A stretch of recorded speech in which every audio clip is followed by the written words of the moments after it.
All right, and here we are, Special Citizens United. My guest is Dominic Saraceno. Thank hey, you for Dominic. having me. Oh, of course. Running for City Court Judge in Niagara Falls. You know, and everyone's here, of course, too. We got Wade here, and great debate. It was a great debate. You were very clear on everything you said. It's a clear-cut person. As the election was today, you should win hands down after that debate. Great job. Well, thank you.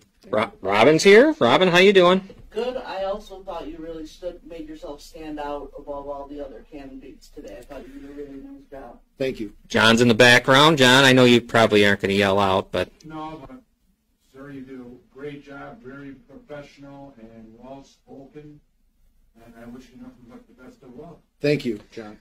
So, you're here because you were on before, and we had a really nice interview. You know, it was a good interview.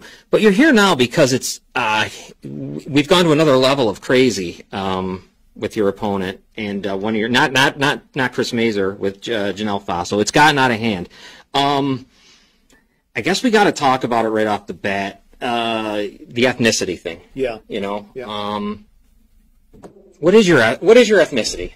Well, my mother is Armenian. My father is Syrian and Italian. And you saw earlier in the week, the Gazette did an article about me changing my name after 9/11. And I mean, I can tell you, we did a response in the Gazette, and yes. I'm thankful that the Gazette allowed us to publish a response in such quick turnaround. But essentially, what happened was. I was born. I came here at 6 months old. Right.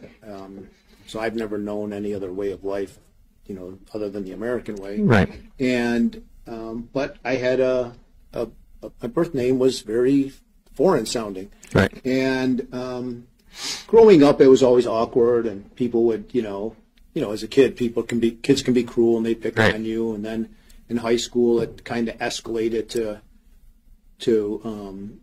more serious things, and people would refer to me as like a sand, Yes, yeah. And but I just kind of sucked it up. Right. Figured, everybody goes through something in their life. It's not a cancer diagnosis. So I went to law school in Atlanta, and I moved back here and opened my office just a few months before 9/11. And things were going pretty well. I was on my own, and all of a sudden 9/11 hit, and I started losing all my clients. Right.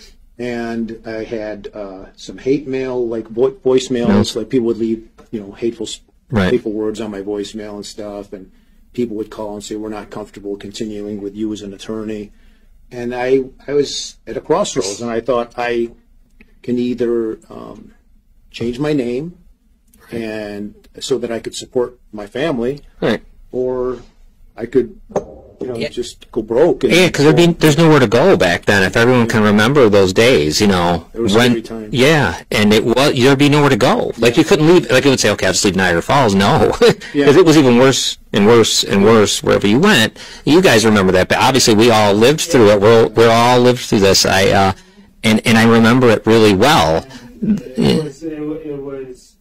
America war hungry as well. Sure. Anybody who was from that anywhere, anywhere. It didn't matter. You could have been. It could have been from India. It didn't matter, just as long as there was any sort of look to you. And that's horrible to say, geez, but it's true. I remember it. I remember it well. Yeah. And sadly, it's kind of like what the Asians are going through now because of the COVID virus and the rhetoric that was used about the virus, and now people are just walking up to them on the street and hitting them and punching them in the face, and it's horrific. And it went on right through all these during war and the internment camps, all that stuff. I mean, I guess the whole point is like we've had a history, in our unfortunate history, a horrible but bad one in our country. It's completely understandable to change your name. You are in a profession where you're trying to help people, and the hate that was there in that time. Yeah. What really forced you to change your name. Yeah, You yeah. wanted to change And I wasn't doing it for any other purpose other than to put food on the table. I needed to earn a living. I didn't do it because I was trying to conceal a crime or anything like right. that. You didn't do it. And I did it the legal way, through Right. filing a court. You didn't do this to like benefit yourself or to become a judge or something. Oh no, Oh, no, so no. long, yeah, I did right, it, so I did it long ago, 20 years right, ago right. now. I was Right. just a few months out of law school, and it was 1 month after 9/11. But the article in the Gazette failed. They neglected to point out that I changed it 1 month after law school. And that was the article was the Guthrie one, right? Yeah, Was that we're talking about? yeah. Kevin Guthrie, who came out of nowhere with this article. And of course, I know how it works. You know how it works. And we all know how it works. I remember it. I know usually the candidate or the campaign that writes it, and then they just find someone to sign it. Like, that Well, wasn't written. yeah. That's not written by Guthrie. No. That was. I have no doubt in my mind who wrote that article and who the players are. And in fact, I have a text message on my phone that I shared with you that confirms that they even told me ahead of time it was coming. They told me unless Noelle shuts her mouth, this Right. is what we're going to do to Yeah, you. that's going to be apparent right on Yeah. your screen right now. Sure. when you're speaking. Yeah, and that was And they think somehow I have control over Noelle. I mean, I know. You also see who Kevin Guthrie was. He is being defended by D'Angelo. Nick D'Angelo's his attorney Right. in a matrimonial. Correct? That's absolutely correct. Yeah. So, and we know, we showed you the proof just last week on Citizens United about how it was Nicholas D'Angelo who signed off on Faso changing her name back to her maiden name Faso Yeah. to help with This election. Well, and I mean, there's even more. I mean, one of Janelle's friends showed me text messages from Nick D'Angelo where he uncovered my court order from 20 years ago where I changed my name, and he was urging her and Janelle to use it against me. And he said, he's got skeletons in his closet. We got to use this. And I was reading it, and I'm thinking to myself, this guy is under indictment for rape, and he's saying I have skeletons in my closet because I changed my name. Right. And let's say messages where he's calling us like he's basically making us look like we are not just speaking nothing but truth. Right. Yeah. The one they sent you. Yeah. Yeah. That I was ruining his life. We were ruining his life. Well, this all started. Well, Right. and this all started because I came because of the first time I came on the show. I became a target instantly because he thought I was teaming up with the people who were quote unquote ruining his life. Right. Yeah. Let's also finally put to rest who Joanna Smith is. I'm done with Joanna Smith. Yeah. Joanna Smith deactivated again. Joanna Smith is on Facebook. And it's Nick. It's Nick. We've played along for a long time. Yeah. Because he's giving us information. That dude's diabolical. He's criminal-minded for sure. Yeah. Because he sends us information talking about old little bakery stuff, all kinds of stuff. Yeah. Just so he could get us off the story of him and. Because it started with when we were having our troubles at that other studio. Because he jumped in as Joanna Smith, but he put a Black Lives Matter thing as his, to try to make us think. And back then I was confused. Remember, I was like, wow, this person knows a lot. Just like they put the attack article on me, they put Mazer, vote Mazer again. Yes, and it's just the same MO. Diabolical. Yeah. It's criminal genius. Yeah. He never said he was stupid. Right. Not stupid. But stupid enough to, to just enough to make sure we know. Yeah. That article there written by Guthrie was so full of disgusting stuff. I mean, I don't know what the hell he was talking about, cultural appropriation. What the hell? Now here, you know what? Let's talk about your name though. Saraceno. You just didn't pull that. You didn't. That's a family name. That's what I wanted everyone to realize. Yeah. It wasn't just I'm going to go find a Sicilian name and see what I can do. Yeah, right. Yeah. Right. No, and in fact, I didn't bring it with me, but I have my DNA results to prove that I'm like 20%. It says, it lays it out by. It says Caucasus, which is my Armenian part. It says Middle Eastern, and it says which is the Syrian part, and it says Southern Italy or Southern Europe. Which is the Italian part. Right, and and as an Italian, I can't get any more Italian than me. My grandparents right from there and all that stuff. he was very insulting to Italians in there. I felt he made it feel like Italians were dumb. That like we just just because you see a name that they're all going to vote one way. You know what I mean? That was what I was getting from that. His quote is, oh, okay, good. I'm glad you got it. How will you explain to the old school? Oh, this is Faso. Yeah, this is Jeff. Yeah. Italy, when they ask you, what part of Italy are you from? Sicily, Palmero, I can't pronounce it. I'm not Italian. Some of these, but right. That's just the ignorance because they didn't even realize he is like right. That Saraceno name. Like in there, they're actually making Jeff Fossil's actually making it sound like he just pulled that name out of the clear blue. You know. Well, let me give you some background on that too. So last Sunday night, I was having dinner, and I received around 8 p.m. I started receiving unsolicited messages from Jeff Fossil. And they were all threatening and harassing in nature. And these literally, I got a total of about 33 of them that went from 8 p.m. Sunday till 4:30 in the morning on Monday. And then I got another one at 10 in the morning on Monday. I was actually sitting in the town of Tonawanda court when that last one came in. And they were all, you better get, the general theme was, you better get Noel to back off or else. You haven't pushed Noel into anything. Noel? I didn't. Noel. Oh, Noel's. Yeah. God's good for her. Noel was attacking. I shouldn't say attacking, but standing up for herself. Back before I ever even knew I was going to run for judge. Right. This predates my camp. Way predates my camp. It absolutely does. And the first time I even met Noelle was when she came to my fundraiser. Right. I remember that. Yeah. Yes, I remember when I actually remember because we were talking about going, but then we had something. No, we're not going. We don't usually go to fundraiser. We don't do. Yeah. This is kind of our thing. We've never gone to any. And I remember that because I remember the picture of Noelle. Yeah. And then I remember her telling us how great, how cool we were and all this stuff. And Noelle is doing what she needs to do, and we always give her credit for just being such a. She's probably taken more arrows and bullets verbally and in print than I've ever seen. You know what? It's interesting that you say that because this week was obviously difficult for me because they attacked me in that article, and it was difficult. And I think to myself, Noelle's been getting attacked for what, a year now? Yeah. And I don't know how, God bless her. She's yeah. Oh, God, yeah. Imagine being Mr. Del Zoppo and Mrs.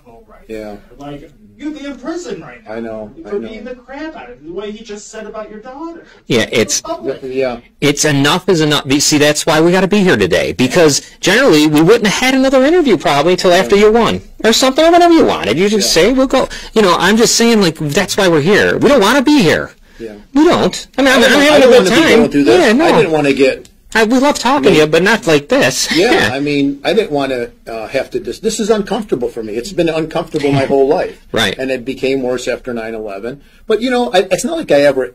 My friends, everybody who knows me, and all my colleagues, they know I did it, and they understand I did it for obvious reasons.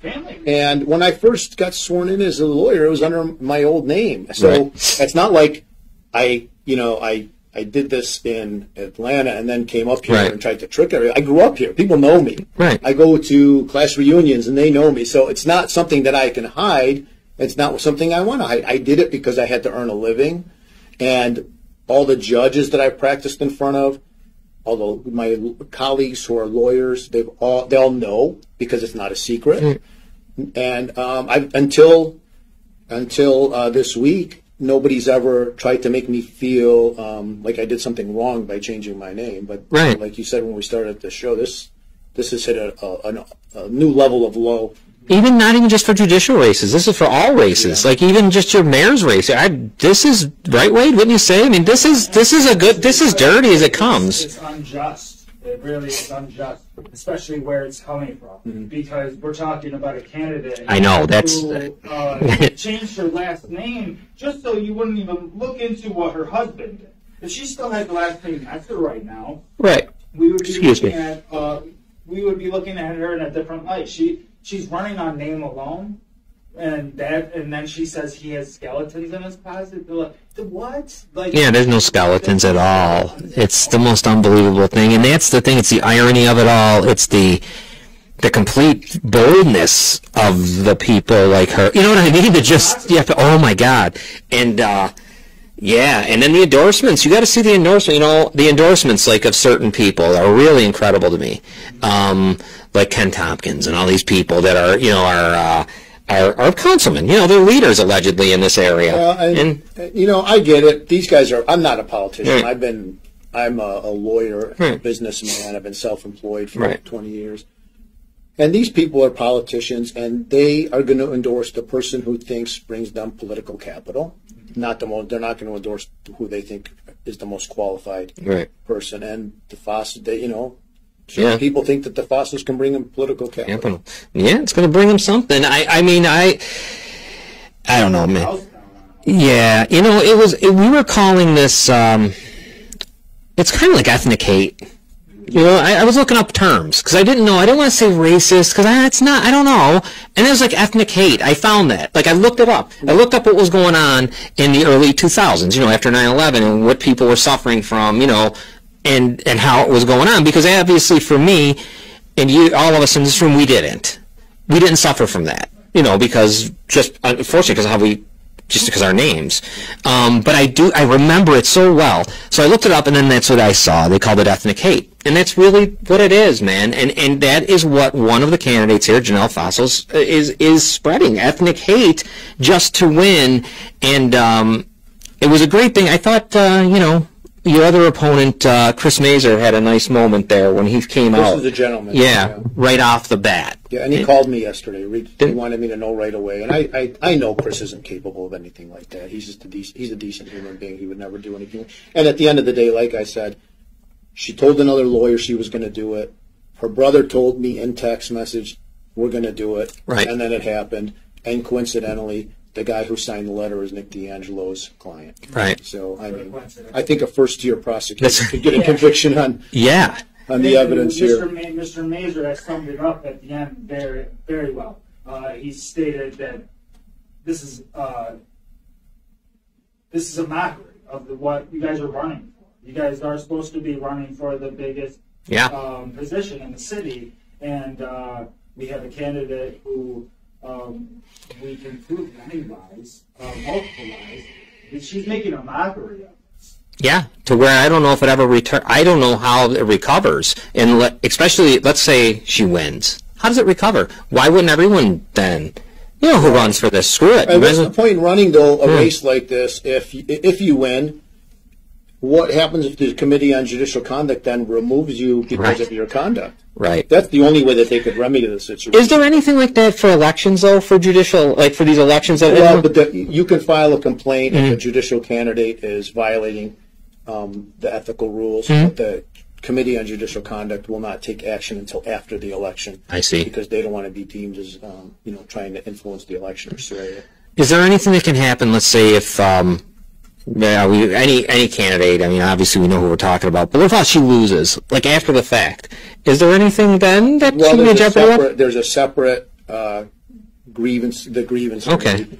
But somebody has to file an official complaint. Right. I haven't filed any complaint. Right. No. I mean, well, because we wouldn't be here. This is the funny thing about all this. We would not be here today. They always set the bomb off, and then here we go. I want this to be a clean race. That we are bound by the rules of ethics to only run on our qualifications and our background and our experience. But sadly, like I said, they started attacking me because they think I have some kind of ability to make Noelle stop. I tried to explain it to them. I hardly even know Noelle. She was attacking you well before I even decided to run for judge. What would make you think I have the ability to make her stop? And guess what? We're not if somebody has the ability here. We talk to Noelle all the time. We're not going to let her stop because guess what? She does what helps herself.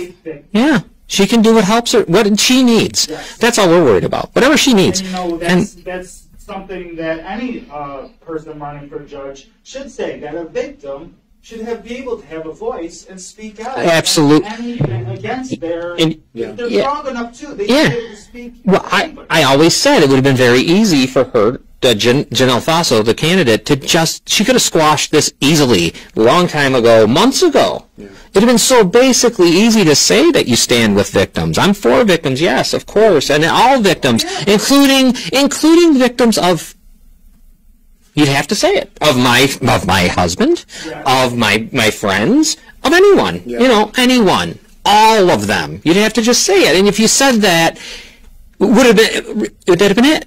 What else could we do? What else could be said at this point? But instead, they're creating more I know, victims. I know. You know? Yes. I don't perceive myself as a victim because I've never thought of myself as a victim, but I've now become a victim of. It's like, damn, it's like, racial- yeah. Discrimination. Yeah. Yeah, and we are in the middle of an election that the city of Niagara Falls. See, this is going to be a political statement that I know, Dominic, you don't really get into politics like that, but you know, this is why we are where we are today. This is why Niagara Falls is what it is. They asked that question. Someone asked that question to you guys on the panel about crime and why Niagara Falls is. Remember that question? Yeah. Why is Niagara Falls like it is? And why is it so violent? You know, I think for me, part of it is the failure of everything. And she's part of that failure. The Niagara Gazette is, I know they were, and I'm really happy they got that thing in there, but they should have never allowed that thing to begin with. The Guthrie. Well, it's funny because I met one of the editors at an event a week earlier. Genco, right? Yeah, and he told me the Faso camp was trying to get us to discuss this, and we told him no, it was racist. We're not going to do it. And then a week later, it's in there, so I was just completely taken off by surprise. Get it. I'm going to pull up the thing right now of Right. what Janelle Fasto said in your reply. Yes, she replied to me, yeah. She replied to you stating it's obviously she is against it, but you're against it. But we have the messages, in which case I'm going to be pulling up right now, about your brother is the one screaming this and sending messages all throughout the night to Mr. Saraceno here. Yeah. If you don't think that we know where this is coming from, this is your supposed campaign manager, Janelle. Yeah. That's what he states. That's what he says, yeah, he's never lost an election. Yeah. Yeah, he's pretty good. He's never lost an election. I mean, I don't. And then where does Nick fit into all this? D'Angelo, as we know, he is up on all those charges, and he's, raping, rape, and with children, you know, with a kid and all that, and he's walking around free. He's pretty much in it, isn't he? Well, do you think he's?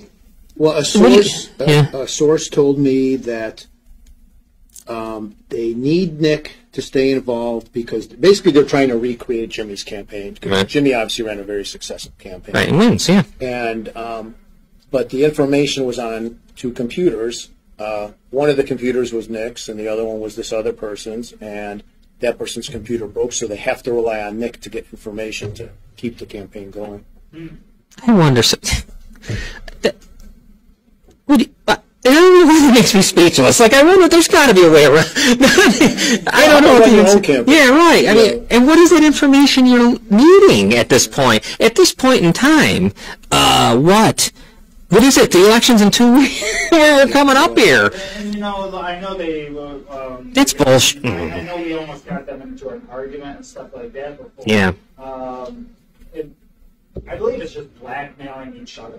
There's so much shit on that Janelle probably has on D'Angelo and D'Angelo has on Faso that they're blackmailing each other.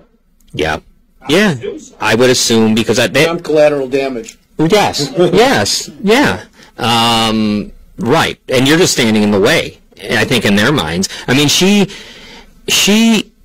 sadly, though, after all of this, after everything we can, yeah, it's all proven. Like you said, you don't need to be, you could be a junior detective, you know, like, she's going to have a lot, she's going to have a lot of votes. She will get a lot of frickin' votes in this city. This is why our city, this is why we're jacked up. And that's where I was going with, like, the Gazette and, like I brought up Tompkins, and I'll bring up all the guys.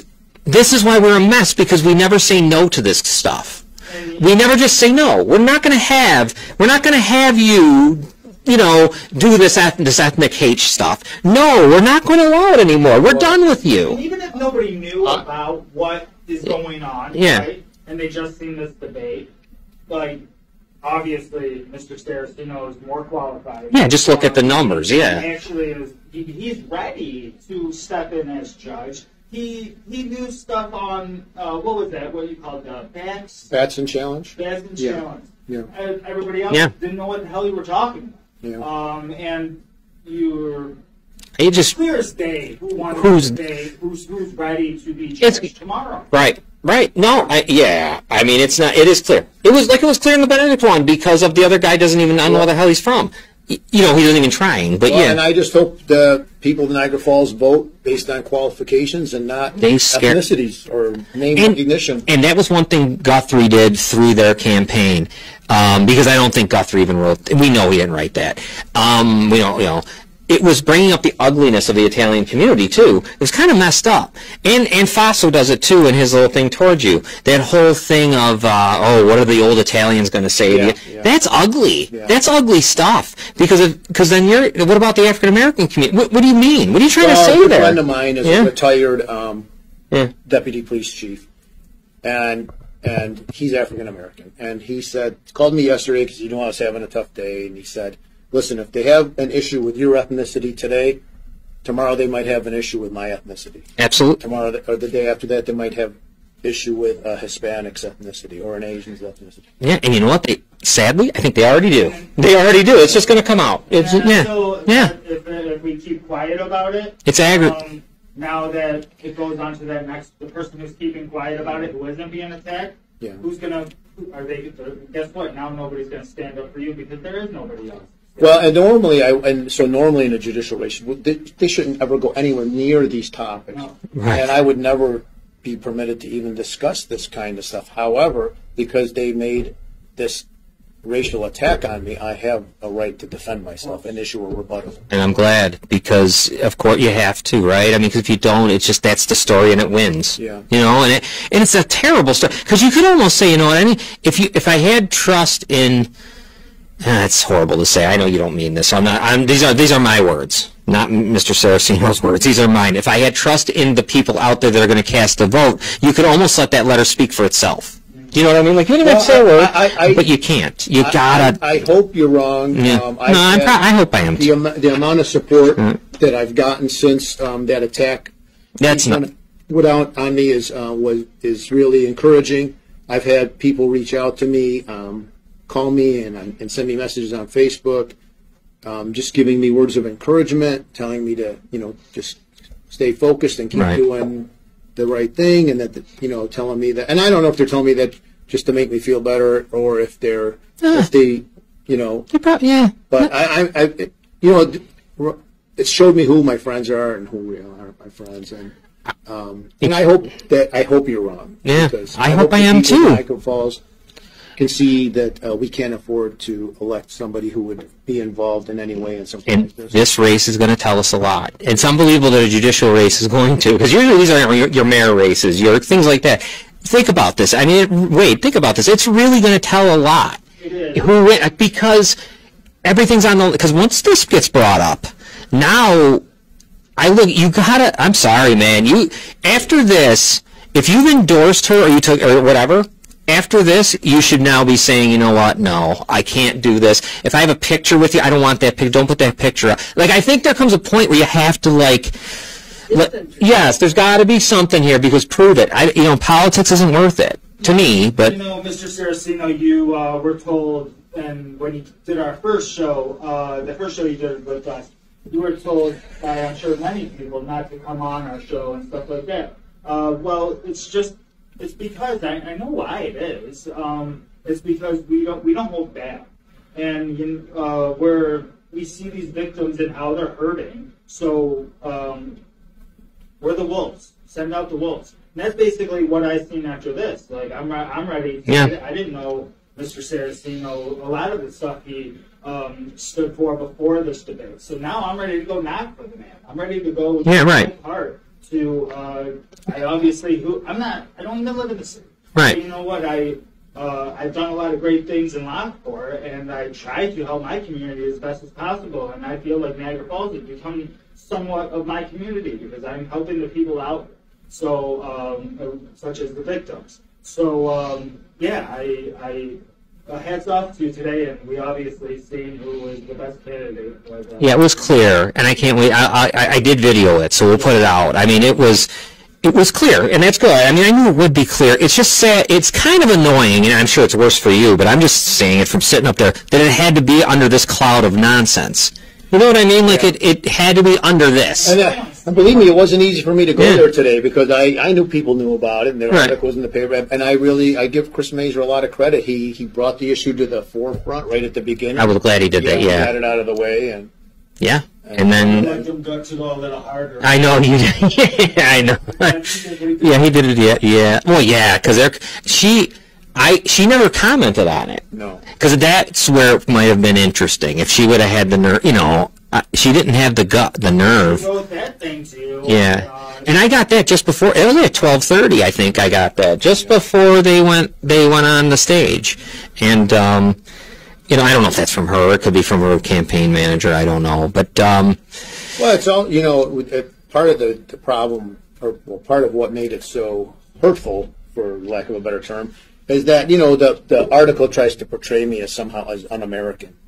I know, yes. You know, and I have, you know, I've been contributing to this community for years, well before I ever decided to run for judge. I'm going to pull up the pictures of the dogs right now. You got the vest for the canine. Yeah, so it had gotten back to me a few years ago that there were a couple of municipalities that didn't have money in their budget for bulletproof vests for the canine police dogs. I'm a huge animal lover and an animal rights advocate, and so I offered to buy vests for any police dog in Niagara County, and 2 municipalities took me up on it. I also paid the adoption fees for over 90 cats from the city of Niagara Falls. And isn't it such a coincidence that I know Bastos was the person that was relieved of their duties over there, their SPA, at the SPCA, while all of them. I know. Crazy killings of those poor animals that were brutally hurt. Well, but somehow I'm a bad person. But you're the bad my name. Right. That's what I mean. That you can't. I don't understand the whole throwing stones and all that. You know that saying about glass houses. They don't even give a damn. I mean, but that thing with I'm glad you brought that up with the cats and the kittens. I mean, that was, you know, that was like 2015, I think, when you did that or something. Because I looked up the old article from WKBW from Channel 7, and. That's outstanding, Robin. Remember how? Yeah, it was great to hit. You know, I couldn't be happier. I love animals. They actually, when we did that, I remember Amy Lewis was the director then. You remember she left for a while and then came back. And when we did that, they had no room for cats. They were doubled up in cages. They had so many cats. I remember it was in a month of, I think it was in November. Every single cat at the shelter got adopted. Yeah, really? It was the Thanksgiving. Yes, it was the Thanksgiving. And then just a few. Last year, I funded the adoption fee for the senior cats at the shelter. Oh, nice. I didn't even know that. Yeah. 15-year-olds adopted. They normally would just sit there until they died. And, that's great. Yeah. Oh, wow. That's really nice. Yeah, so I've always felt an obligation to contribute. Listen, the community's been good to me. I've been a very successful attorney for the last 20 years. There's nothing that I'm lacking.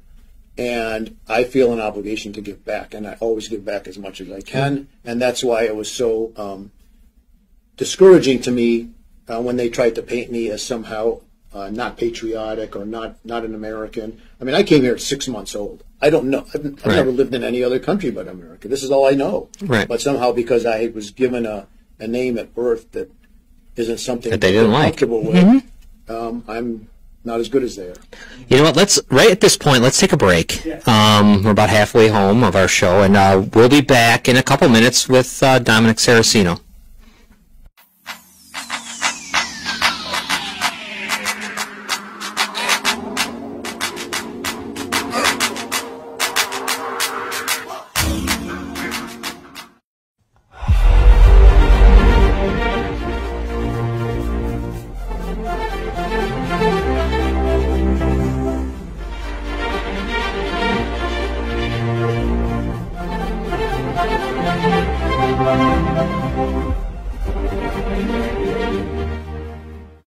Hello folks, I'm Kevin E. Alyo, candidate for the Niagara County Legislature, District 11. I want to invite you to a one-of-a-kind, only, official virtual town hall on Thursday, 17 June 2021 at 7 p.m. Ask your questions, get your answers, become an engaged and informed voter. Learn the tumultuous political legacy of Niagara County. If you don't know its history, Then the question begs, why be a candidate or even vote? Learn more online at niagaradistrict11kevin.org. That's Niagara District11kevin.org. I'll see you there.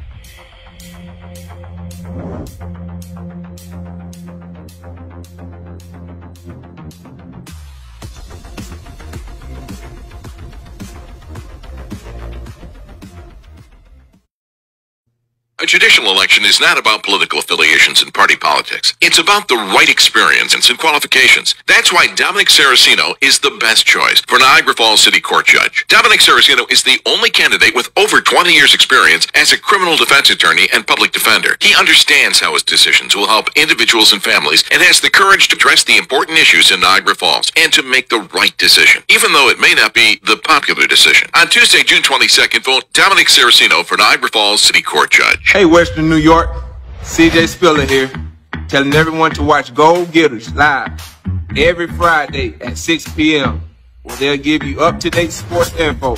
It's a great show, so be sure to leave your comments below. You like how I rhyme with that?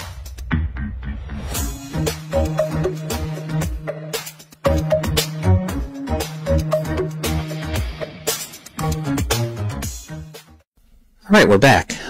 We're back with Dominic Saraceno. He is a candidate for Niagara Falls City Court Judge, and Dominic is here with us today after it was Saturday. Saturday we had a it was a really good debate on Saturday, where Dominic clearly, in our mind, and I know, no, it was clear. It was clear, right? I mean, it was a clear victory. You did good. You were prepared. You were ready. You were speaking like you weren't afraid of the microphone. You didn't look nervous. You weren't doing any of that stuff, jumping around like some of the other guys were.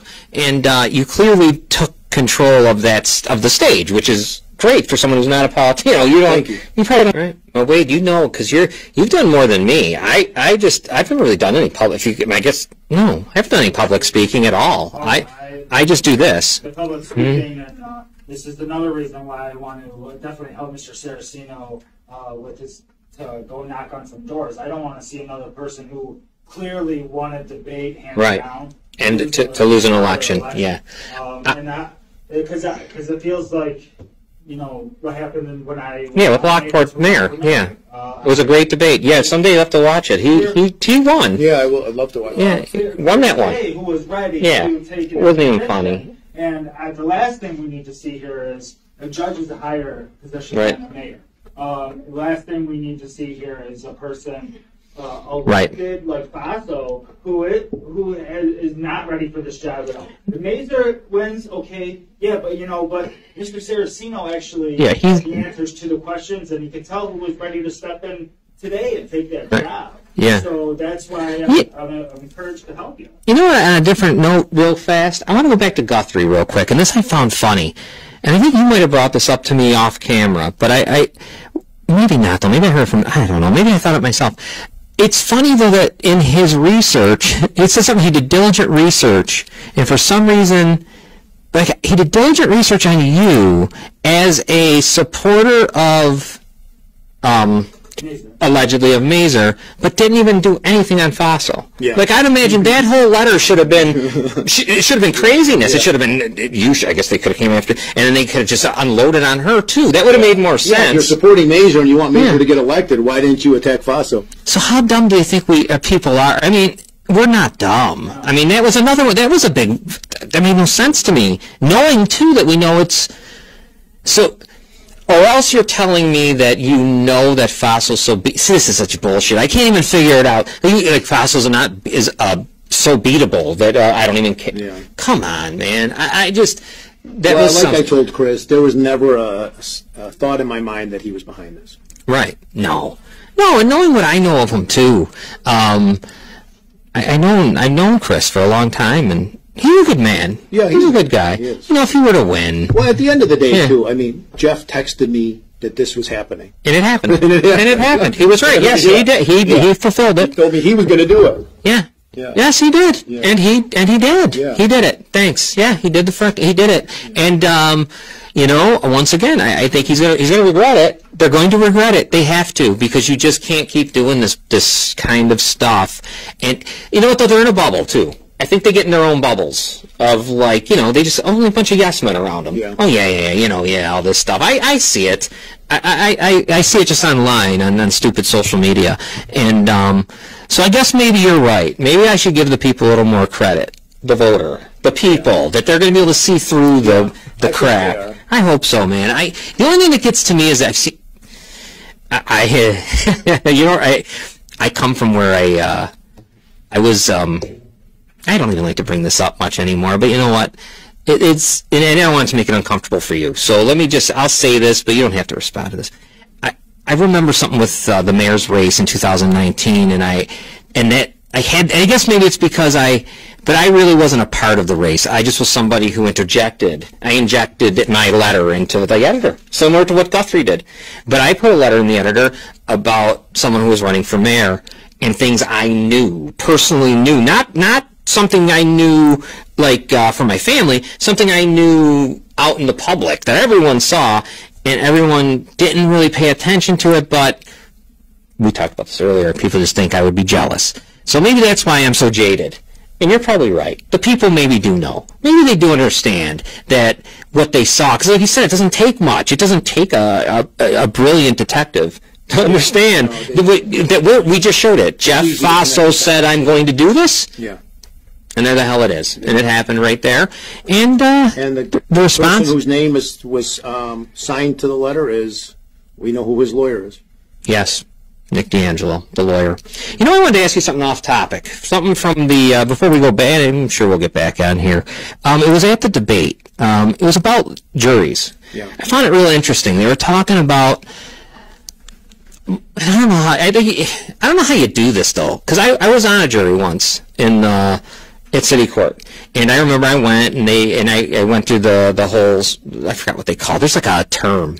Damn it, I can't remember. It was like that one. It's like a not Greek, it's a Latin. Yeah. So I did that. You know, I was in there, and I went through all that, and they questioned me. You know how that goes. And I got selected, and I was on a jury, and we were all white. And the jury was taking on a case where it was a black guy. It was like a robbing or assaulting, something about his mom. I can't remember now. But anyways, you guys, is there a way to, how do we fix that? That's a challenge. Yeah. I've been trying cases for 20 years, and it's definitely a challenge, and it's definitely a concern to any kind of minority defendant. There's two ways. There's one way really a judge can address it, and that's by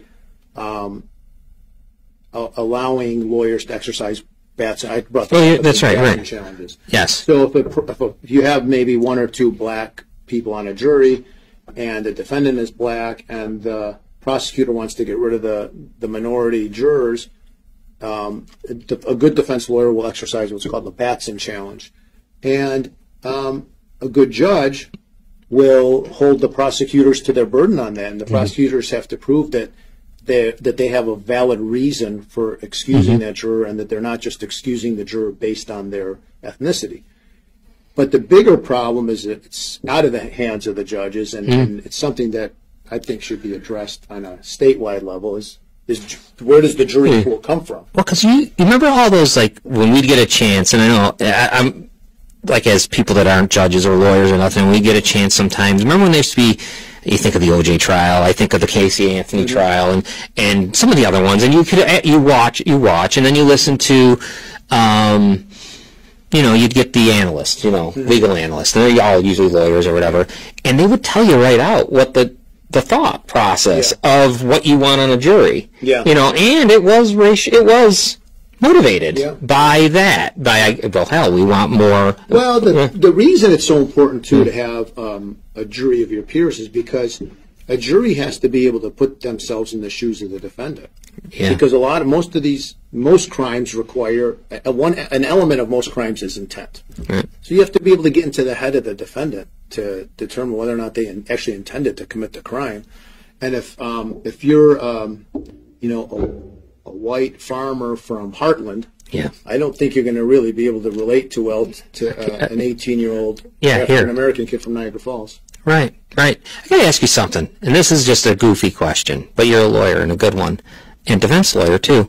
Do you remember the case? Do you remember the Casey Anthony trial? Do you remember any of that? Yeah, I do. Do you remember the lawyer, the defendant? What was his name? Baez? Yeah, I do remember him. How do you? I watched the whole thing because at the time I think I was working nights or something crazy. Remember, Robin? We watched the whole thing. Oh, yeah. We might as well have been jurors. We watched the whole thing. And Are you going to convict at the end of it, or yes, yes. I don't know how in the world he was able to, because if you recall, he starts out the trial calling her his father, that she was molested by the father, and it was, is that? Yeah. That's just sad. Like it's just so hard to understand.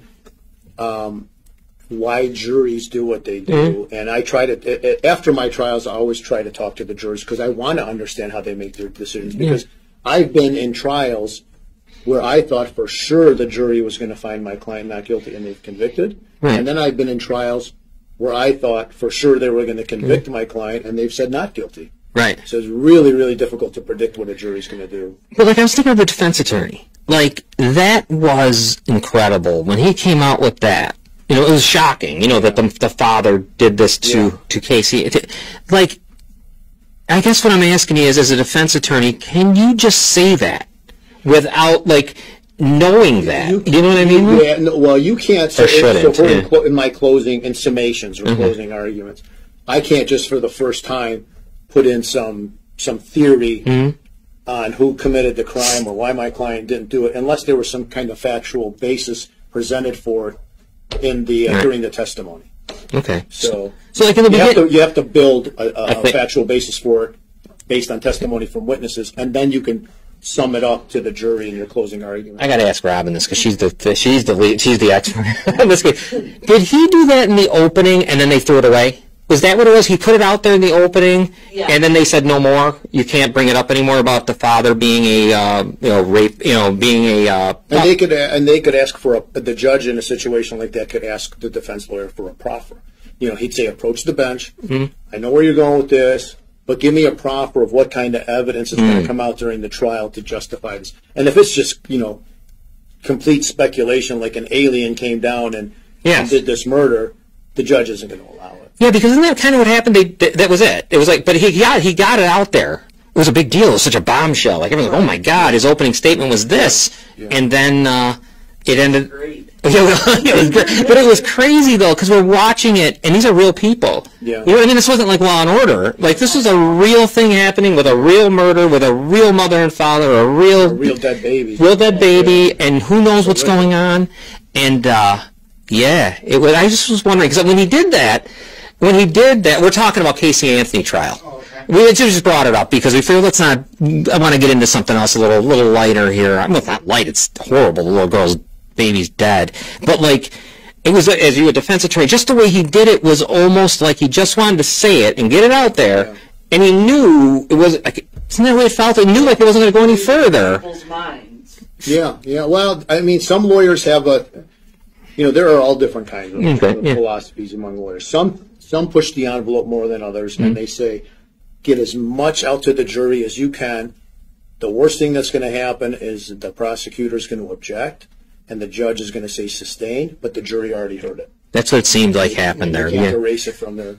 Yeah, all right. Because I just was curious. I've always been intrigued by a defense attorney more than a prosecutor, because it just seems to me that a defense attorney is kind of special in a way, because I think it would be easier to be the prosecutor. Absolutely, absolutely. And I'll tell you why. Because if a case is weak, the prosecutor is going to either not charge it or they're going to give a very favorable plea offer. So prosecutors have 99.9% conviction rates because they get to decide which cases they're going to plea bargain and which ones they're not going to plea bargain. Right. Yeah, I never thought of that. If a case is strong, they're going to say no plea offer. And that's why being a defense lawyer is so difficult. Right. You see cases where prosecutors completely blow it.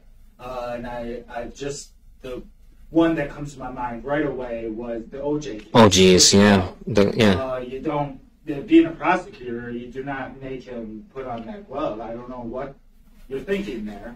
You can easily make it harder to put on. And he even had to have remember, he even had a latex glove on under it. Yeah. It was nuts. It made it harder to pull it over. So, and that was a weird time. Los Angeles is interesting, though, because after, the minority community has been through so much out there after the Rodney King incident, that I'm sure that I was here 3,000 miles away, and watching what they did to Rodney King was so traumatizing. Yeah. And then those officers were acquitted. So there might have been some what's called jury nullification going on there in the OJ case, where the jurors just thought, we've had enough. Yeah. And I know you can't speak on current cases. So that's an old case, so I can speak about it. Yeah. That's why I don't expect you to respond to what I'm about to say. Same thing happened here last year.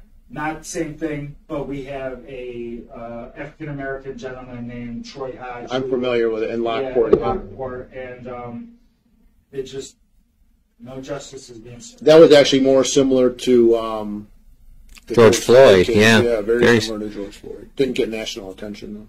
It really, and when I watched the video of that, was horrific.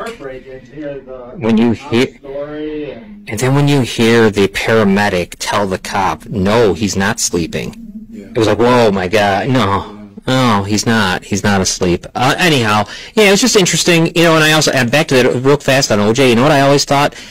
They knew so bad, the prosecutors, that the police messed up so bad that they were just taking swings for the fences, and just hoping beyond hope. Because remember all that stuff, the guys jumping over the fence, and Mark Furman. That's another one. Real people. All it takes in a jury trial is one bad cop like that. That's enough. That's reasonable doubt. Yeah. And can't people be convicted? You don't always need evidence, there's not always going to be eyewitnesses. There's not always going to be... There's not always going to be direct evidence, but they can be convicted on circumstantial evidence. That's what I thought, because sometimes there just won't be. Yeah. There might not be any kind of DNA. There might not be anything. It's very possible. Yeah. And you can they might have all the information in the fucking world, and they still get released on an ROR. Well, we know who that is. That's the case, so I'm not. No comment. We can, sure, but not just. So, anyways, now we talked a little about that. I wanted to go off a little because we were pretty heavy there on what this nonsense that's going on, and I feel bad because it's directly at you, and we were talking about Noelle earlier, and it was directly at her. Most of the time, she's taking all the arrows, all the shots, all the punches. Look at Jeff's Texas to me, the theme is get Noelle to stop, or else we're taking you down. Right. And the ignorance is you're not making Noelle say anything. Just as you said earlier in the show, no one has to. Been speaking out for a year, well before he even started running this trade. Yeah. No one has control over anyone. Ever. You know what I mean? And certainly not, she's going to say what she's got to say because... Nor would I ever presume to tell any person what their opinion, how to speak, whether they should speak their mind or not. Right. It's none of my business. And I just... go ahead, Jim. I know. Your stomach turn when they're telling Saraceno, they're telling you to tell one of your supporters to shut their mouth. Or else. What the hell are you talking about? This is a rape victim. Right. What? It makes no sense in my mind. And you use ethnic hate. Think about that then, too. That is what it is. Or else, guess what's coming? Right. I'm going to pull out the race card, whatever you want to call it, card, and we're going to see about those dumb Italians in Niagara Falls, because that's basically what he says there. I don't care what the hell he's talking. That's how I feel. I'm Italian, completely, 100%. Also Italian? Yeah. Oh, yeah. 100% Italian. I was offended by that article that they wrote about him. Why would you say that Italians should be offended? Right. I'm offended that they think that. Yes, I am too. I am very offended. You're pretty much telling me, as an Italian, the only thing I can see is a vowel at the end of a name.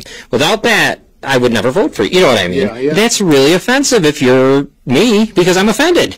I'm smart enough to know. And they're telling you to vote based on last name. Yeah, on the vowel. There better be a vowel at the end of that. Better be an A-E-I-O-U, or something. And you're right. And am I a bad person because both my parents aren't 100% Italian? Right. That another thing. See, and if they think, and you said this before, Paz, I think. And if they're thinking that about you, what do you think they're thinking about some of the others? Yeah. That it looks, because to me, I look at you, I could not tell. I don't know nothing. I mean, right? You look Italian. I don't know what the hell. There's nothing to say. But how about when a black guy or Asian? That's what makes it so sad. What the Asians are going. Why it makes that so sad. What the Asians are going through now, because at least I was in a situation after 9/11 where I could change my name and assimilate. Asians can't do that, and it's sad, and they're being victimized now, and people need to stand up for them and say this is not their fault, and we cannot tolerate it as a society. And we decide, not we, they decide to pull this shit. I mean, it's really crazy to pull this out here now in 2021. To say, you know what, screw this guy. He's not one of us. That's what they're saying. 2 weeks, yeah. Actually, vote, not even, because early voting today. Or Saturday it started. It started Saturday. Think about that, though. That is the message from the FOSO campaign. You're not one of us. So get lost. Yeah, right. That's sick. That's why I'm hoping Niagara Falls rejects it. And I don't know, has there ever, I mean, you've probably been involved in more, I've never been involved in judicial campaigns, you've been involved in more than me. Has there ever been a race where a candidate's brother was harassing and threatening another candidate? To the extent that they're sending him 33 messages till 4:30 in the morning? I was getting harassed on my way here. See? That's not my job, also. Yeah. He's still doing it. And Nick D'Angelo. It's deplorable. Nick D'Angelo now himself, he's like the status, can you believe that? And did you see? You didn't get to see it. It's actually his name now. It's not Joanna Smith. It's his name. Joanna Smith is sad. Yeah. Oh, yeah. Sad about the direction this city's going. Yeah. Very upset. Yeah. The guts of this guy. Yeah, I know. He just seems like he's. Why aren't they picking him up right now? He's untouchable. He's untouchable. And you know what? is. Guess what? He is. Do we want to release the picture that I sent you before he released? Do we want to get ahead of it and release the picture of me? Oh, the baby. Oh, yeah. We have. Yes, we got a really. This is tough. It's a baby picture. Okay. But he's not wearing any clothes. I'm afraid. Yeah, he's going to release me. Yeah. So maybe we need to get ahead of it and show it to them. Yeah. That's coming out. Yeah. You keep Noel quiet, or we're releasing this. I think they understand that. Like that makes me more. Yeah. I'm just gonna keep going and going and going. Not somebody who shuts up. Right. So you're not gonna not take a challenge, yeah. Okay, well my body was better. And you shouldn't shut up, because you should feel encouraged that more victims have came out, because Steven, you're short. Coming out, many others that have reached out to you and us saying the stories that you've been telling, Robin has been telling, gave them the strength to come out. You're helping victims here, so don't shut up, not at all, because you're doing something better than any of these guys have ever done. Yeah. Because of all of us that it made her come out, and she has just been holding that in forever, and she finally just feels like free. Release. That's outstanding. Just in the way she talks. Yeah. I can't wait to talk to her again. That's great, man. I mean, that's all it's ever been about for us in a lot of ways. That's how it all started, was the victim stuff. Victims, and that's what why it's it was so ironic that she sent a mailer out saying women supporting women. I know. That was a great one, too. And the other good one is we have, I think we might be able to show it. The one where her brother says that he supports all victims. I saw that. That's a good, that's fun. I see that one the same day. I was like, I'll give it by tonight, then he'll be back at it on a different account. Last show. And he was, yeah. Yeah, give it a night or two and he's going to be back at it, and sure enough. They won't. We have to wonder, all of us here, why it isn't being put an end to. Why? Who could they know? Think about it, though. Nick D'Angelo, why? Really, what is he? He's not. He doesn't have nothing. I mean, there's nothing. He's a lawyer. Okay, great. You know, Why is I it? know many people hate when we say this, but it's the truth. He has the Watazas on his side. I don't think he does. No? I think that was years ago. He did. I don't think that's. I hope that they don't. What is he? Then why is it? Well, maybe Parlato's a possibility in there too, because he would have influence and money. But he's going under indictments too. I think he's. Who knows? I don't even know anymore. Parlato? Yeah, long time. Right? Yes. Originally. Yeah, Yep. ask me what amount he can give me to keep this quiet and just drop it. Yep. This was in the very beginning, right? Yeah. Yeah. Ask him that. Awesome that you didn't take anything. No, I was like, no. This isn't worth the money. It's worth the Oh, and that's the thing. We've always known that. And Dominic, you deal with so much. You've seen so much. I'm sure as a defense attorney, terrible things that have happened and all that. Victims never want money, and that's what cracks me up when I hear that. They feel safe, and they want to make sure that it doesn't happen to someone else. Yeah. And you know, No one wants. There's no much money could bring back the decades my wife lost. Right. So it doesn't matter. What's really sad is they don't have a lot of their voices don't get heard. So you know, me and John working together for the past 6 months, a little over, we've lost money. We've lost money doing this. We make money, but we're still in the red. We're not in the black yet. But guess what? That it really doesn't matter because. Like you told me last week, John, and how a couple weeks ago after the case story came out, and this just makes it feel good to give people a voice that they wouldn't. People would not know the story. And I'm not trying to boost us, but I'm saying that I love helping Noel. I love helping Kay. I love helping. It doesn't matter if I lose money. Well, that's like having Dominic here. He was racially, or whatever you want to call it, attacked in the newspaper in front of everyone with no shame. With the intent of trying to publicly humiliate me in my community. As if it meant, and that's not going to happen. You can't be allowed anymore. And it's been allowed here, though, in the past. I haven't ever seen this, but I'm talking like just the verbal type stuff, you know. That's why when he brought up old Italians, it kind of hit me. And it kind of made me mad. But I know but that says it all. Because I know how old Italians are. And I'll tell you how many Italian people have reached out to me and said, you know what, my uncle or my grandfather changed their name when they came here because the signs were in the storefronts, Italians need not apply. Yes, I know a lot of people like that, actually. Quite a number that have done that. So many people reach out. The amount of support after, you know, I think they thought that article was going to hurt me, but I hope, I think it helped me because I've had so many people reach out to me who I haven't talked to in a long time saying, we just want you to know we support you. You know? And this article was ridiculous. That makes me happy to think of. I never thought of it that way. You know what? They might have finally crossed the line so far that the reverse has started. You know, that think of your own heritage, the Italian heritage, and when you guys, ancestors first came over. Yeah, you want. And Irish people weren't getting jobs, get the hell out of our neighborhood. Yeah.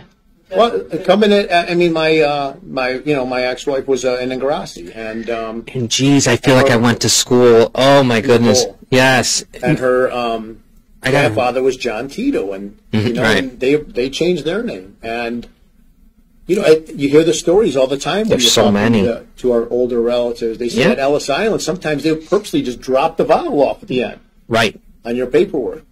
There's just to make you seem more American. American, yeah. There's nothing illegal about changing your name. No, and there's and the funny thing is about right, yeah, she said that. That's right. On WJJL or WEBR, she said it herself. The difference is I changed my name 20 years ago. Right. Yes. Over 2 decades ago. Say anything when you ask her why she. But my friend Wafa, she's Pakistani, and I remember when 9/11 hit. She was actually so upset because you know Arabics were being targeted. She wouldn't tell anybody. She would say she was German. Right. Because she was so upset, and now she saw an article. I showed her. It was a it was a scary time. Yes. It was other than Pearl Harbor, the worst attack that this country ever faced. I understand why the level of anger was where it was. I was completely ashamed of what those those terrorists did Right. to this country, and you know, a lot of people suffered after that. Yeah. Yeah. Still. Yeah. And a lot of people died. And I'm a truther. oh no. Yeah.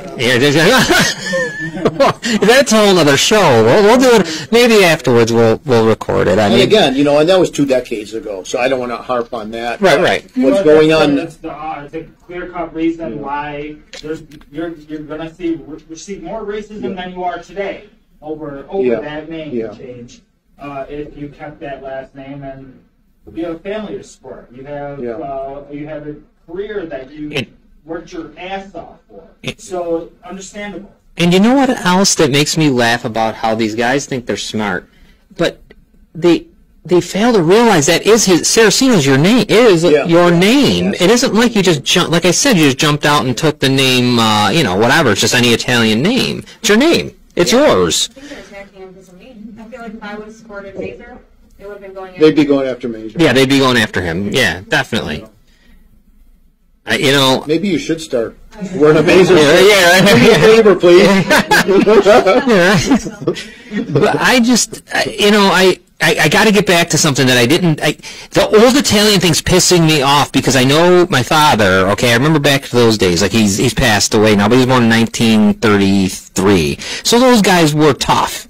You know, they weren't real welcoming sometimes, but they did well. I did watch them deal with people, like all kinds of people. They would never say, "Get out of here, stay away. We don't want you. You're whatever. I never really saw that, but you would hear things. I guess is what I'm trying to say. And when he brings that up in that one, and this guy brings it up even too, Guthrie. But when the other guy brings it up, the Fossil's brother. It pisses me off, though. There's something about that, because I know I lived it. I recall feeling kind of embarrassed sometimes by the old Italian way. It's not exactly that great sometimes, A lot of it is filled with some prejudices and some. I had to put my father-in-law down on Thanksgiving because he was saying some very racist things. And it happens. I'm not saying, please, because I'm full Italian, so maybe I'm allowed. But I'm just saying, it pissed me off because don't bring up. We're not there. It's 2021, okay? We don't got to worry about going down to Pine Avenue and saying anything to anyone. You know what I'm trying to say? Please, knock the shit off. It's not there anymore. From what I read from the Fossil campaign, does it say acted like they didn't know who he was? Yeah. Yeah, I read that one. Yeah. Yeah. No. He Guthrie signed this, written by them.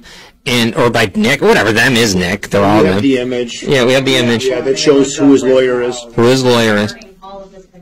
What's that? Janelle's hurting all of his pictures. Oh. So, I mean, That love for the guy. yeah. We are we've never seen anything like this. That's why we're here today. We've never we've never had this before. We were just talking about, right? Never. Not even in a council race. It might be a little crazy. I'm sure they haven't thought about this. I'm 53 years old. I don't have any children, and it's always been one of my biggest regrets in life. But when this happened to me this week, I was actually glad I didn't have kids, because imagine that would have happened to them in school if they had to live through this. I was going to ask you, too, because I didn't know. Yeah. I kind of thought that, because I was thinking of certain things that have happened with Robin, with our kids and stuff, where certain people did certain things, and then I remember they had some issues.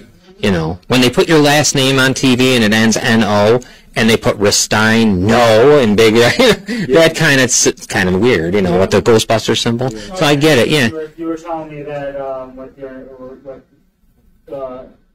with your name, as in you seen what we were doing when we marched to your brother's house, and stuff like that, and you were worried that it was hurting your name, but your brother gave your name. Oh, yeah. That's basically it, by not allowing them victims to him and just ignoring them. So I was begging on our show. I wish you would have went to DeVoe. He didn't have to come out by the time the march came. If he would have just went to DeVoe near the baseball field, he could have smoothed over a lot of things and we'd have been good. But that's just that. If he would just acknowledge that the city is in trouble, and that we're in trouble, and that. I would assume you acknowledge that, Mr. Saraceno. We've had more than 22 murders in 12 months. Before this, the highest number was 8 in 1985. Yeah.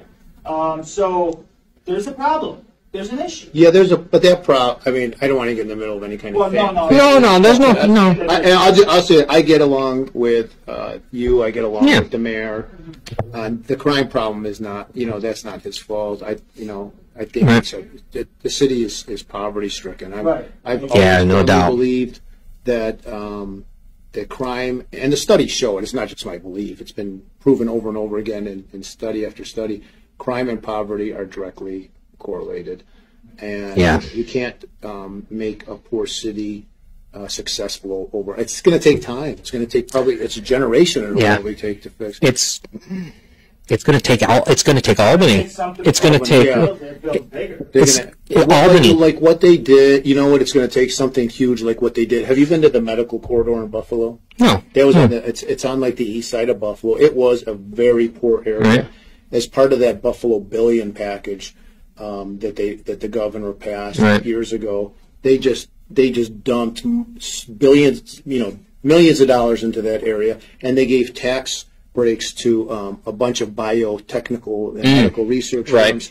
And if you drive down there now, it's over near Buffalo General. Okay, it's unrecognizable. I know it looks like a little city within a city, and it's going to take some kind of influx like that in Niagara Falls, either from Albany or from the feds, to turn the city around. Yeah, because I agree with you. The city can't turn itself around anymore. What are you going to do? You can't. We've had chances and we've squandered. I mean, I know we've had developers that have wanted to do stuff and we ran them out of town, but that's all Jamal would come into the Falls. Look at he's taken on projects in Buffalo that every developer in Buffalo said was too big to be successful, and he's done it and he's been successful at it. Yeah. You could lure him up here somehow. Yes, I mean, we're so weird in our city just because of the Falls, and we think it would be our best thing, and sometimes it's our worst enemy because it's like the state only wants tourists to stay there. You know what I mean? If you notice, they just want them on Goat Island. Yeah. You could have everything you want on Goat Island. There was a while there when I really had my hopes up because they did Palladino did the Giacomo. Yeah, and I lived there. I was the first tenant to live in the Giacomo.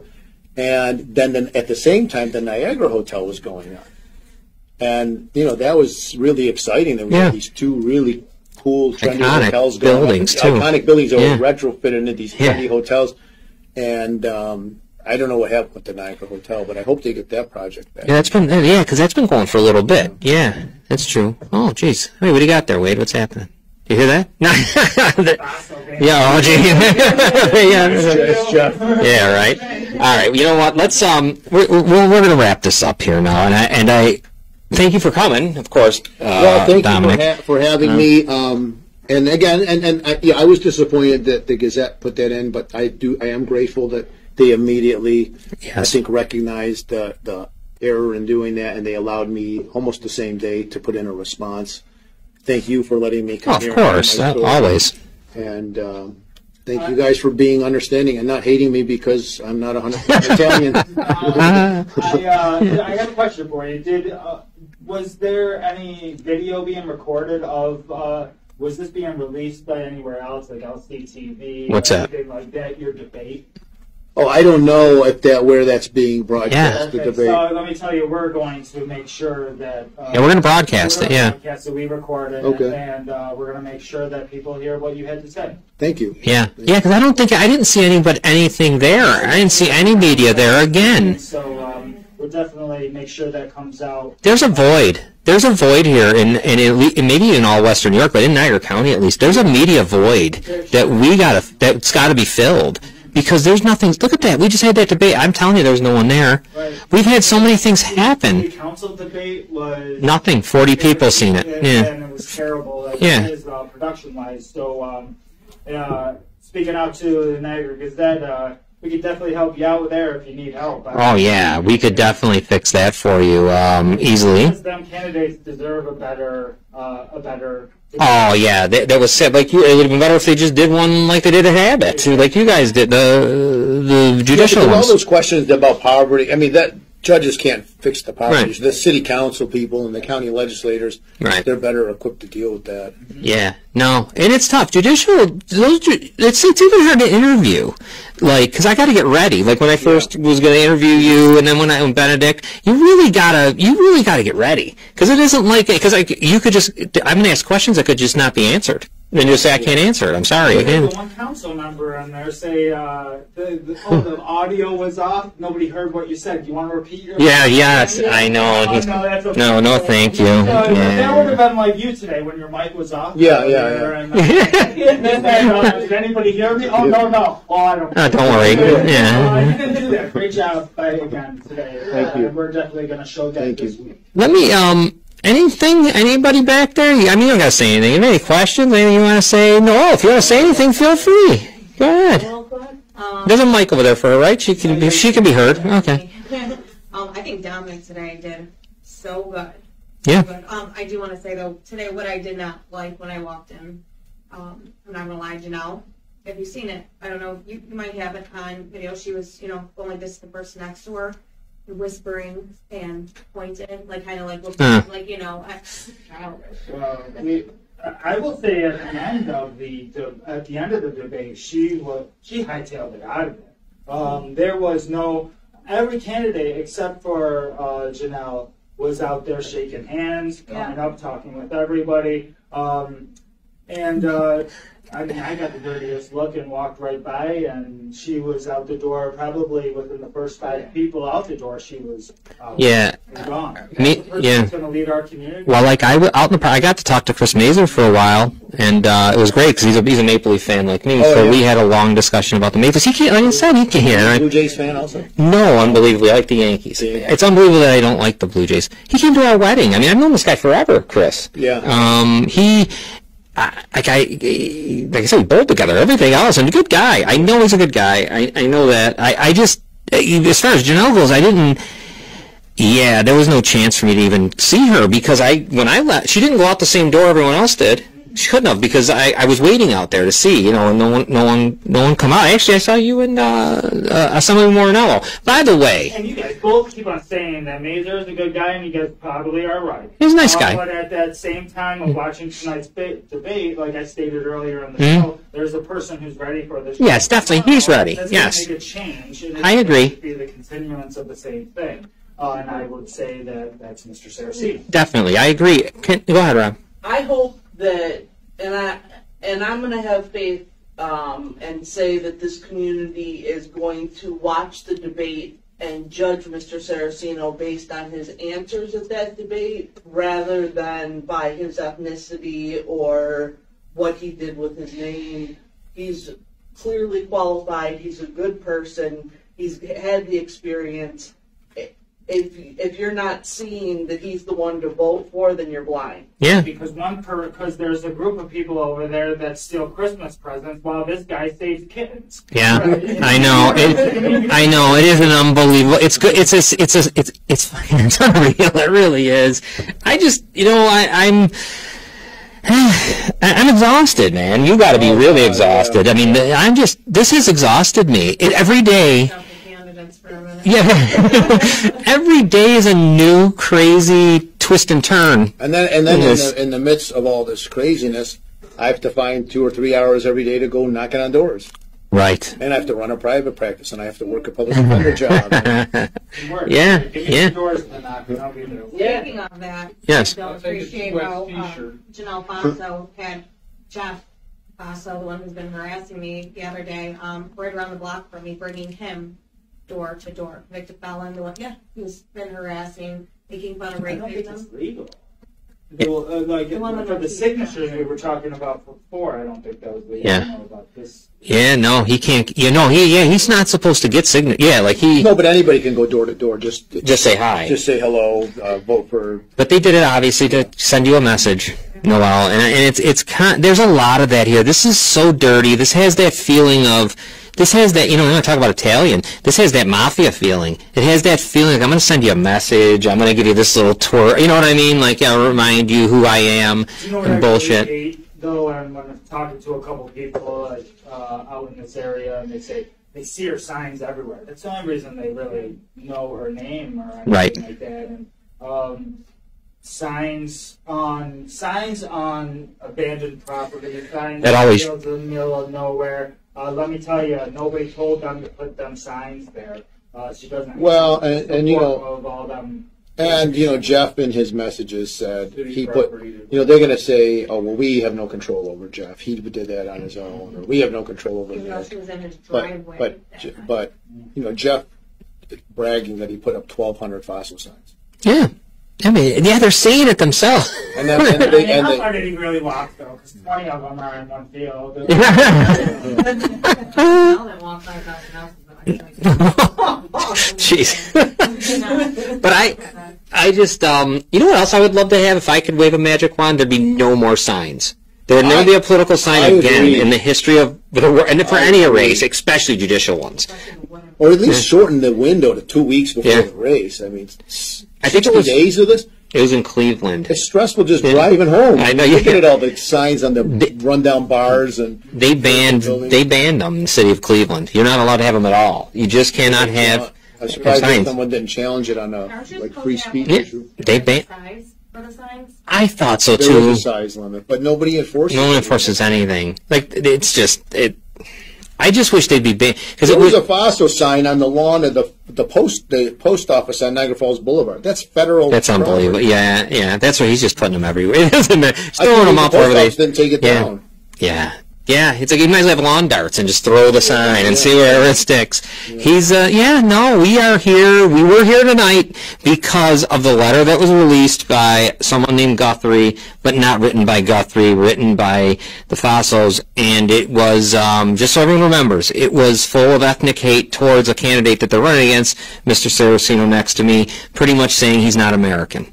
Really, that's what it was. More than even the full Italian thing. It was more like you're not American type Well, I of may bullshit. have been born in another country, but I'm 100% made in America. Right, absolutely. Just like all of our... all my beliefs, all my opinions, all my friendships. It shouldn't everything even have about to me be has been said. made in America. This is such bullshit. It shouldn't even, think of it. It shouldn't even have to be said. Have to be like talking. Yeah, and they did it. And thank you. Okay, that's all right. You might have gone too far this time. They might have tipped the scale in the right way. Yeah, he's Finally. doing everything the right way this whole time. Mhm. Fossil campaign has just been doing everything the wrong way, not following the rules, and then here comes, a supporter of his that they don't Right. like, and they take it out on him. Yeah. Yeah. Well, you know what we're going to do here? Let me read. I'll go to the numbers. The YWCA is a place that not many people know about, unfortunately, but they're all over the country. Robin and I have a lot of dealings with them.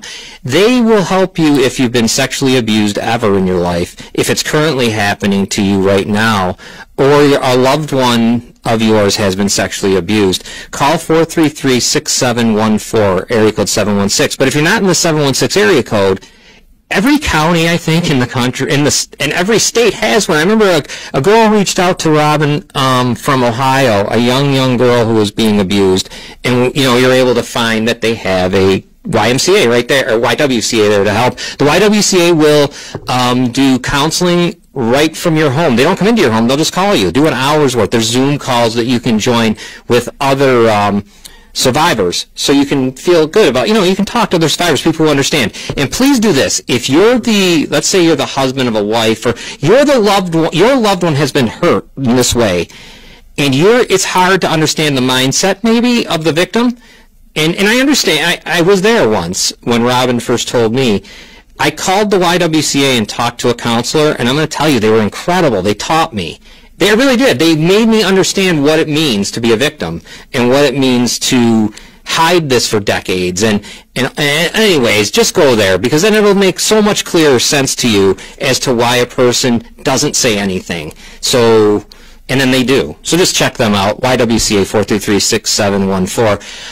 Mental health, along with suicidal thoughts, anxieties, panic attacks, all those things. Call 1-800-662-4357. That is your 24 hours a day, 7 days a week hotline. So there's always someone there to talk to you, counselor standing by to help you with your, with issues like that. And we all get them. don't feel ashamed of it, because we've all felt that way, of course, with depressions and everything, bad thoughts. That happens. I think it's normal. You'd be surprised if it didn't. And just call them. They're there, and they'll help you even find a place here locally then after you talk to them. So, Dominic, I thank you for coming on with us. Thank you for having me. Yeah, and you'll be back. Yes. Yes, definitely be back. After you win, you'll come back and we'll have, we'll get into some more. I see this stinks. We did this thing, we did it. But next time I want to talk more about what you do. You know, like what happens because you'll be a judge when we talk, and then we'll do that. So that's it, guys. Let's remind everybody. Yeah, go ahead. Yes. Early voting is happening now. Right now. Get out and vote for justice. Yes, vote for. Get out and vote for justice. Yep. Especially if you're a parent. Especially, yes. Yes, especially if you're a parent. There's a lot of things going on in this city. Pay attention, please. There's people that are loose, that are, God help you if you happen to run into that kind of stuff. And this has been a special, pretty much a special report here on Citizens United. We will be back for our regular show on Wednesday. Wednesday night, Bill Kennedy will be with us. He's running for, God, why am I forgetting the district? It doesn't matter. Maybe 6th district. I don't know. But he's running for Niagara County legislature, and we'll be with him, and he'll be with us, and it'll be great. All right, everybody. Take care.